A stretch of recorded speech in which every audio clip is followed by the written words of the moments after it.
రా కార్తిక్, నాకు ఈరోజు అద్దిరిపోయే లక్ తగిలిందిరా. ఏమైందిరా అంత హ్యాపీగా ఉన్నావు? ఇన్స్టాగ్రామ్ లో రీల్స్ చూస్తుంటే ఒక యాడ్ వచ్చిందిరా. ఐఫోన్ 16 Pro Max కేవలం 9,999 రూపాయలకి ఇస్తున్నారట. ఏంటి 9,999 రూపాయలకి ఐఫోన్ 16 Pro Max? అవునరా, ఫస్ట్ 100 మెంబర్స్ కే అంట. నేను వెంటనే బుక్ చేశా. బుక్ చేయడానికి ఎంత కట్టమన్నారు? క్యూఆర్ కోడ్ పంపి 2,500 రూపాయలు అడ్వాన్స్ అడిగారా. స్కాన్ చేసి పంపించేశా. మరి వాళ్ళు కన్ఫర్మ్ చేశారా? మొదట మనీ రాలేదన్నారా. త్వరగా పంపండి సార్, టైం అయిపోతుంది అన్నారు. మళ్ళీ ఇంకో 2,500 రూపాయలు పంపించారా. మనకి 1,00,000 రూపాయల ఫోన్ వస్తుంది అనుకున్నా. 1,00,000 రూపాయల ఫోన్ ని 10,000 రూపాయలకి ఇస్తామంటే ఎలా నమ్మావు? ఇది ఆఫర్ కాదు రాదో, ఇది పూర్తి సైబర్ ఫ్రాడ్. కానీ వాళ్ళు చాలా జెన్యున్ గా మాట్లాడారా. ముందు ఆశ చూపిస్తారు, తర్వాత భయం పెడతారు, చివరికి అకౌంట్ ఖాళీ చేస్తారు.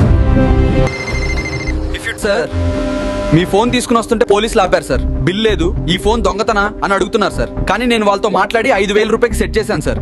మీరు వెంటనే 5,000 రూపాయలు పంపిస్తే ఫోన్ మీ ఇంటికే వస్తుంది సార్. లేకపోతే 1,00,000 రూపాయల ఐఫోన్ పోతుంది సార్.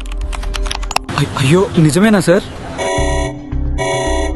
అత్యాశ మనిషిని ఆలోచించకుండా చేస్తుంది. సైబర్ నేరగాళ్లు మీ ఆశను, మీ భయాన్ని వారి ఆయుధంగా మార్చుకుంటారు. తెలియని క్యూఆర్ కోడ్ స్కాన్ చేయవద్దు. ఆన్లైన్ లో వచ్చే ఫేక్ వెబ్సైట్ల చవక ఆఫర్స్ కి మోసపోవద్దు. ఏదైనా బుక్ చేసే ముందు ఆలోచించండి. అత్యాశకు పోయి డబ్బులు పోగొట్టుకోవద్దు.